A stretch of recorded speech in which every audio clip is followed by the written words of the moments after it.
Welcome to Necromancy Made Easy. Hi. Hard. So, I'm Micah. Aaron. Still Aaron. I'm still Devin. Yes. He's still fancy. We've not reinforced that really, so It's the good to hat. know. Yes, the hat makes you fancy. So even if we don't reinforce it, the hat makes You're you now fancy. It's been declared. Either way, so This is going to be a... game review of Wiz-War. Wiz-War. So if you've never played this or the original, I don't remember when the original came out. I could have looked that up, but that's useless. Something like 80s, I'll find 90s. I think it was 80s. Fun game. The idea behind it is you're a wizard put in this maze. You've got little boards that you start on. So if you're yellow or blue, and the original or the new one comes with 4 boards. So you're up to 4 characters, and you place the boards together based on how many characters you have playing. So 1, that'd be pointless. 2 to 4 players. There is an expansion that adds a 5th. But you go around, you're one of these little miniatures, and the miniatures are actually pretty decent quality, actually, I think. So there's like a golem and things like that. It's really not easy to see, but there you go. Overall, parts are decent quality. I mean, it's a decent quality game put out by Fantasy Flight Games. They're a big enough name in the market that if you're not playing games, you might not know them, but otherwise you likely know them. And the idea behind the game is you're stuck in this maze, you're going around trying to collect treasure or destroy the other wizards. So every wizard has 2 treasures, and if you get 2 treasure back to your base, which is the center point on this board, you win. Or if you kill 2 wizards, you win. Or if you get a treasure and another wizard or you kill another wizard, you win.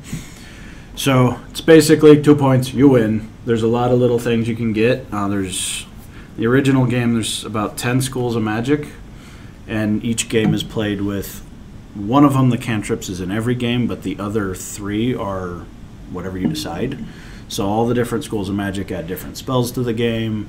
And everyone draws from the same deck, and that's how you get your spells. So you can cast fireballs and transform or blow holes through walls and change the maze. So the maze does change as things go along? So Yeah. that makes the game more dynamic? Oh yeah, certain schools of magic let you build new walls, new doors. I mean, you summon things. One of the schools of magic in the expansion has hexes, so the board will just have a spot where if you cross, you might explode. Is there a school of magic that'll let you build like a portal for teleporting?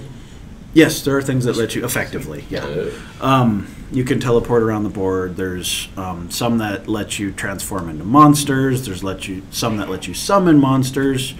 There's in one of the expansions one where it's all focused on dragons. So you can get harder scales for your skin. You can get claws, or you can actually summon a dragon who will hoard treasure. He'll actually sit on the treasure, and You have to fight a dragon to get the treasure. yeah. So and there's another, you can turn into a werewolf, things, and it affects how fast you can move. There's spells that let you run faster. I mean, every school of magic is just a little bit different. There's one that, if you blow a hole in a wall and you don't blow it completely down, because the way the game's set up is you can damage a wall, put cracks in it.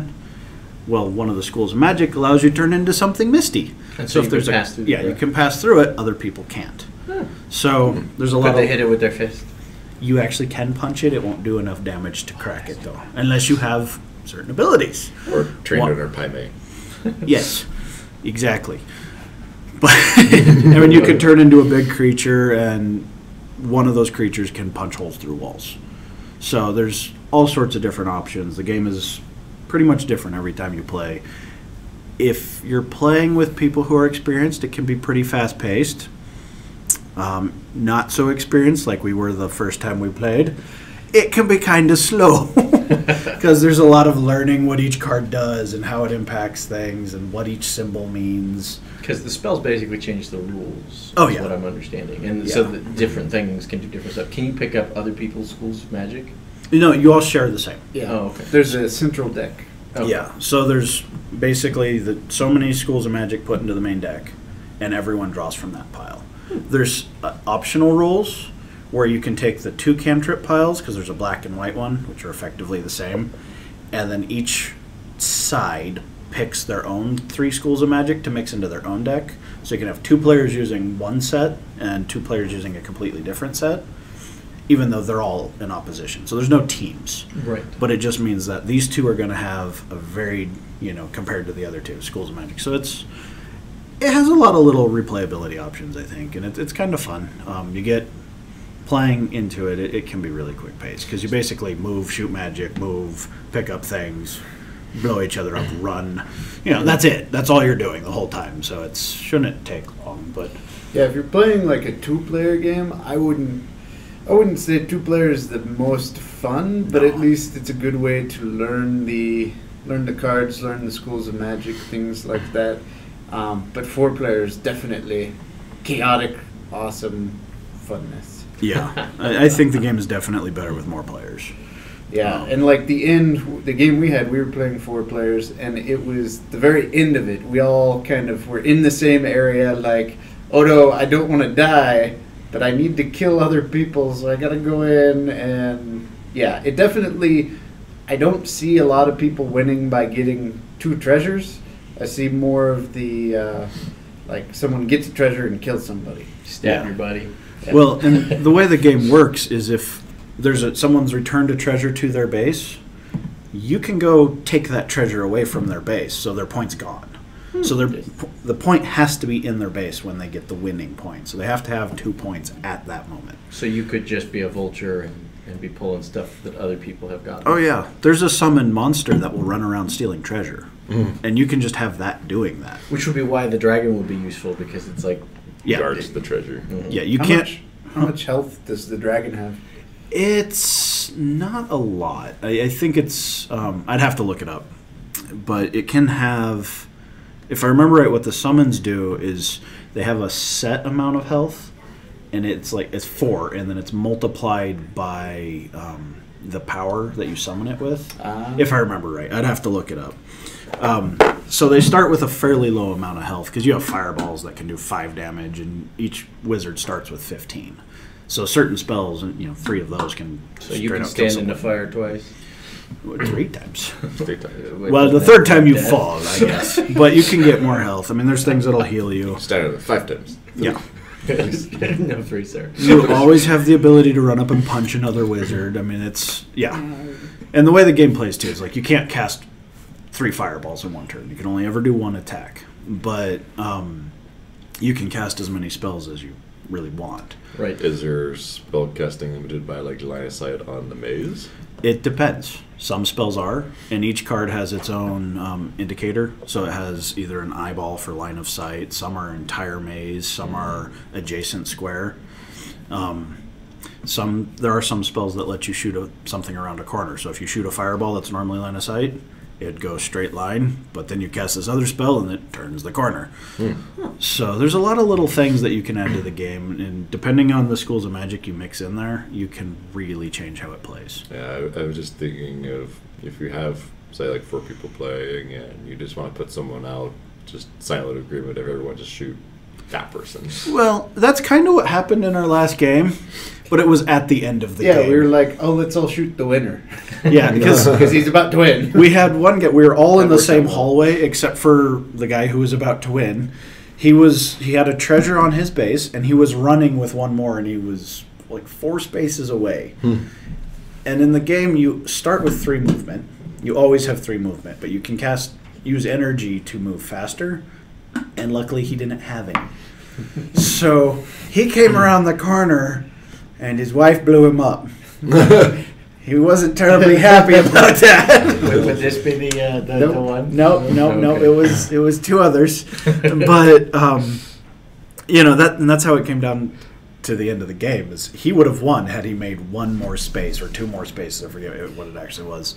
So I think one thing I didn't like about the game so much is the magic and how powerful the extra power was, how few and far between it was, because I feel like they could put like 1 or 2 magic on more of the cards at the bottom, because some of the cards have abilities and they have magic, and some of the cards have like a lot of extra magic energy.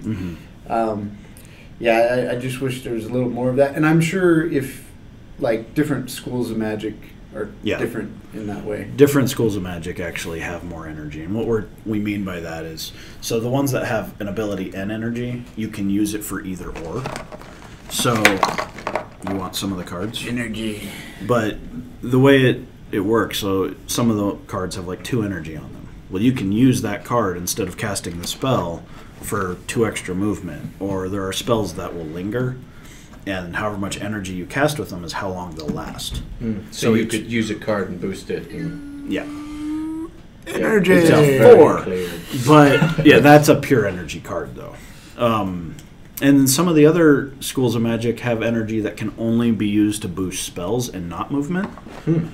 So there's varieties of even how that works, but some have a lot more energy, so you can move a lot faster, or they just have cards that let you move faster. I mean, there's one set of cards where you place totems, and the totems affect entire sectors. And Totems. I'm thinking it'll shaman. just be, effectively. And there's one summon in that is more powerful based on the number of totems on the map. And since there's up to 12, once all 12 come out, if that summon is out there, it can kill anyone in 1 turn.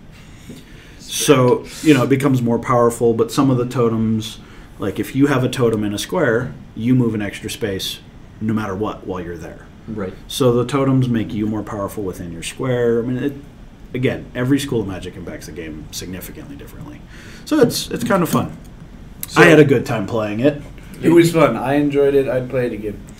And if for the people who played the original from back in the 80s or whatever time, I believe 1985 as created by Tom Johnny. 85. So I think it's actually a pretty good remake on it.